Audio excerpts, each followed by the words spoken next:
जय जोहार हो, नमस्कार संगवारी हो। स्वागत है आप सभी का छत्तीसगढ़िया न्यूज चैनल में। खबरों की ओर आगे बढ़ने से पहले आइए नजर डालते हैं महत्वपूर्ण सुर्खियों पर।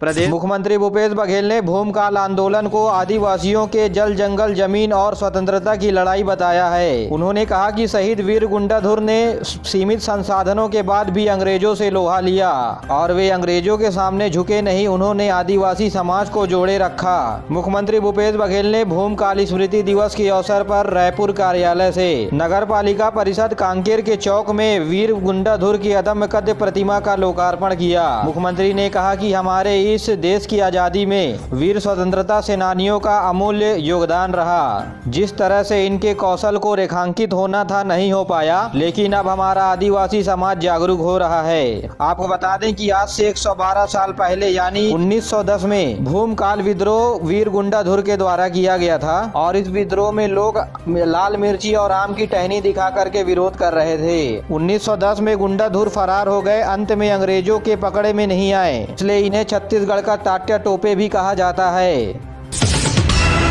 माध्यमिक केंद्रीय शिक्षा बोर्ड सीबीएसई ने कक्षा 10वीं और 12वीं के सेकेंड टर्म की बोर्ड की परीक्षाएं 26 अप्रैल से आयोजित कराई जाएगी। सभी विषय विशेषज्ञों और डॉक्टरों के सलाह मशवरा के बाद कोविड के गाइडलाइन का पालन करते हुए साल 2021-22 के सेकेंड टर्म के परीक्षा का आयोजन ऑफलाइन माध्यम से कराया जाएगा। सैद्धांतिक परीक्षा 26 अप्रैल से होगी और प्रश्न पत्र पूर्व में आए हुए प्रश्न पत्र की तरह ही होगा। विद्यार्थी आवंटित परीक्षा केंद्र पर परीक्षा दे सकेंगे और यह परीक्षा कब तक होनी है, इसके लिए जल्द ही वेबसाइट पर अपलोड किए जाएंगे समय सारणी। आपको बता दें कि कोरोना महामारी को देखते हुए सीबीएसई बोर्ड ने परीक्षा को 2 टर्म में आयोजित कराने का फैसला लिया गया था और प्रथम टर्म की परीक्षाएं हाल ही में कराई गई है। अब दूसरे टर्म की परीक्षाएं 26 अप्रैल से कराई जाएगी।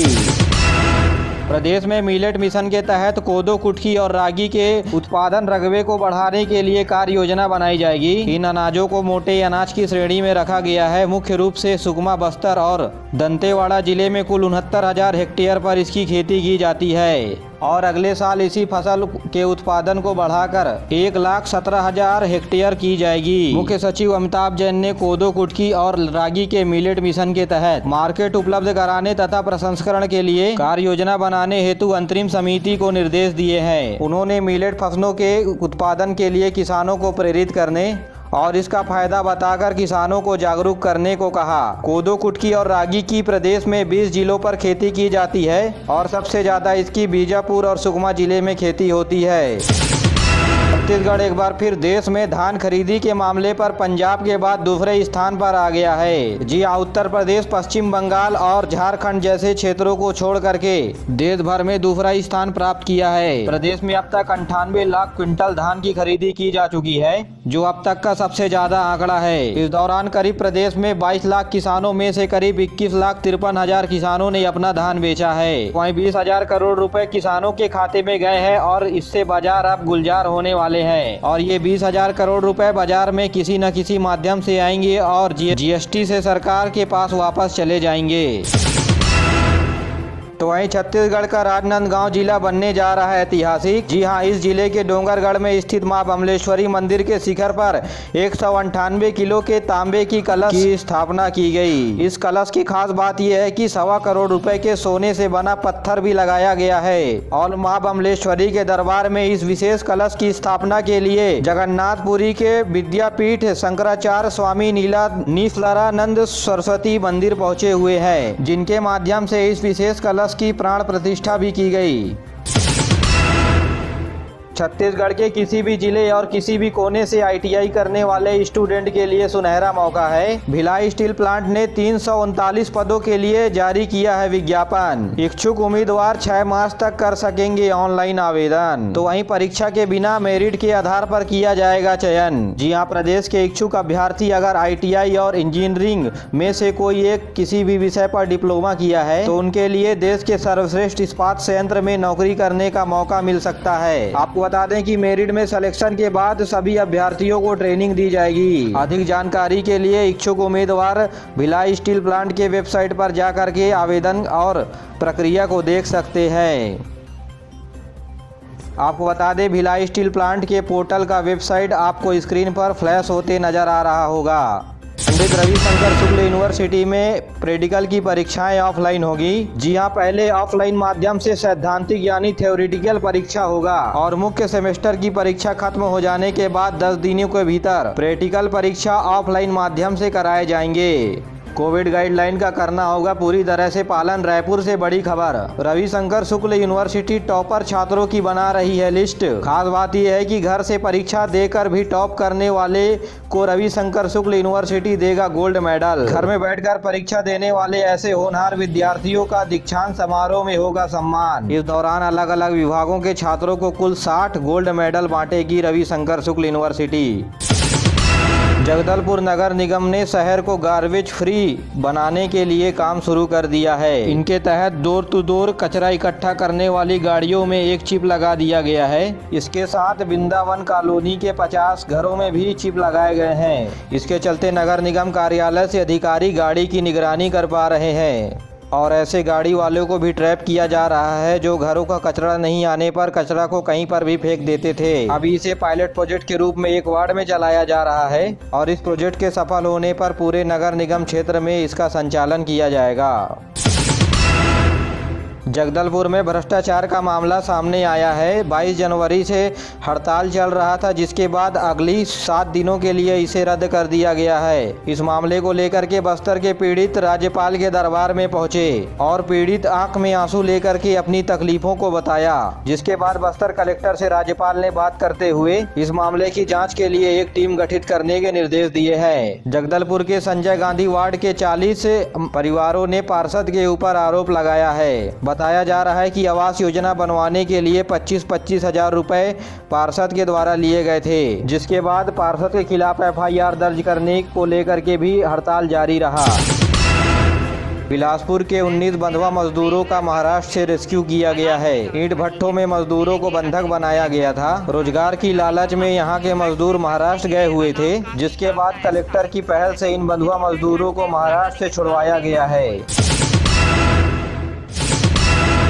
प्रदेश में मिशन इंद्रधनुष के चौथे चरण की शुरुआत हो गई है। 7 फरवरी से शुरू हुए इस मिशन का उद्देश्य घर घर जाकर के गर्भवती महिलाओं और बच्चों को टीका लगाना है। फिलहाल के लिए इस अभियान की शुरुआत बस्तर, कांकेर, दुर्ग, राजनांदगांव और धमतरी जिले में किया गया है। इस अभियान के तहत जन्म से 2 साल के 5633 बच्चे और 2435 गर्भवती महिलाओं को मिशन इंद्रधनुष के तहत टीकाकरण किया जाना है।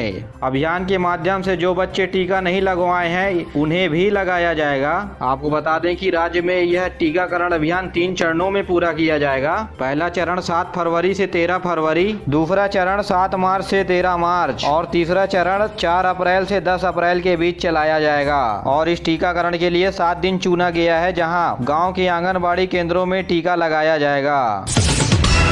प्रदेश में बस्तर संभाग के बच्चों का डॉक्टर बनने का सपना पूरा हो रहा है। इस साल 2021 में दंतेवाड़ा के 7 बच्चों का चयन प्रदेश के मेडिकल कॉलेज में हुआ है। खबर के मुताबिक राज्य सरकार की ओर से इन छात्रों के लिए विशेष शिक्षा का प्रबंध किया गया है। इन छात्रों को 1 साल तक राज्य सरकार की ओर से कोचिंग कराए जाने के बाद सफलता मिली है।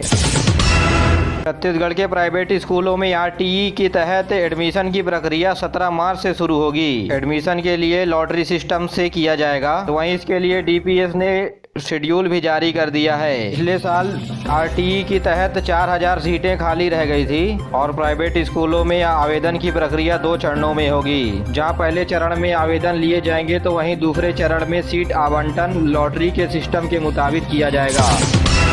मुख्य सचिव अमिताभ जैन की अध्यक्षता में आज वीडियो कॉन्फ्रेंसिंग के माध्यम से प्रदेश में कानून व्यवस्था, चिट फंड कंपनियों के ऊपर की गई कार्रवाई तथा आदिवासियों के प्रकरण की वापसी और धान खरीदी की समीक्षा की गई। इस बैठक में DIG अशोक जुनेजा तथा गृह विभाग के उच्च सचिव सुब्रत साहू और सभी जिलों के संभाग आयुक्त तथा कलेक्टर और जिला अधीक्षक इस बैठक में शामिल हुए। कोंडागांव पुलिस ने 5 किलो का वजनी विस्फोटक जब्त किया है। खबर के मुताबिक ग्राम टेकरी के रास्ते में सुरक्षा बलों को नुकसान पहुंचाने के लिए IED बम लगाया गया था, जिसे बम निरोधक दस्ते ने मौके पर ही निष्क्रिय कर दिया। और पेश है अब मौसम का हाल। प्रदेश की आने वाले 24 घंटे में कहीं कहीं पर हल्की बारिश और तेज बारिश होने के साथ गरज चमक के साथ छींटे पड़ने की भी संभावनाएं बताई गई है। मौसम विभाग के अनुसार राजस्थान के ऊपर चक्रवाती घेरा बनने की वजह से अरब सागर की ओर से नमी आ रही है, जिसके चलते प्रदेश में सरगुजा, बिलासपुर, दुर्ग और रायपुर संभाग में गरज चमक के साथ गाज गिरने की भी संभावनाएं बताई गई है। तो वहीं चिट फंड कंपनी के मामले में आरोपी सिंह को रायपुर आजाद थाना पुलिस ने गिरफ्तार किया है, जिसे बलौदाबाजार भाटापारा जिले से प्रोडक्शन वारंट में रायपुर लाया गया।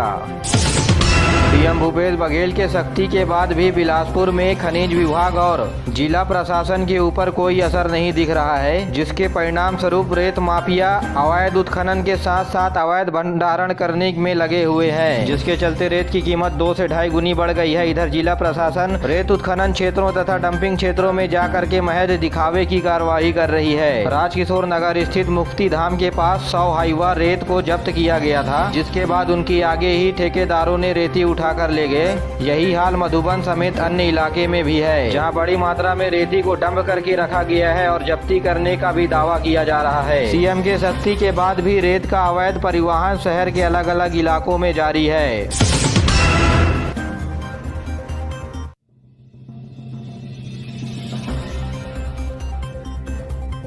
बीते दिन प्रदेश में कोरोना के 1300 नए मामले सामने आए हैं। अभी 426 मरीजों का इलाज प्रदेश के विभिन्न अस्पतालों और होम आइसोलेशन में चल रहा है। तो वहीं प्रदेश में कोरोना संक्रमण की वजह से 10 लोगों की मौत भी हुई है। राजनांदगांव जिले में पॉजिटिविटी दर में कमी आने के बाद प्रतिबंध में थोड़ी छूट दी गई है, जहां 50% क्षमता के साथ वाटर पार्क खोले गए हैं। साथ ही gym, swimming pool, cinema hall को भी खोल दिया गया है। तो वहीं 10वीं और 12वीं की कक्षाएं 100% क्षमताओं के साथ संचालित की जा सकेंगी और आंगनबाड़ी केंद्रों को पहले की तरह खोलने के लिए आदेश जारी कर दिया गया है। मेरे प्यारे साथियों, आज के लिए बस इतना ही। वीडियो पसंद आया तो वीडियो को लाइक करें, चैनल को सब्सक्राइब करें और अपने दोस्तों के साथ जरूर शेयर करिए। जय हिंद, जय छत्तीसगढ़।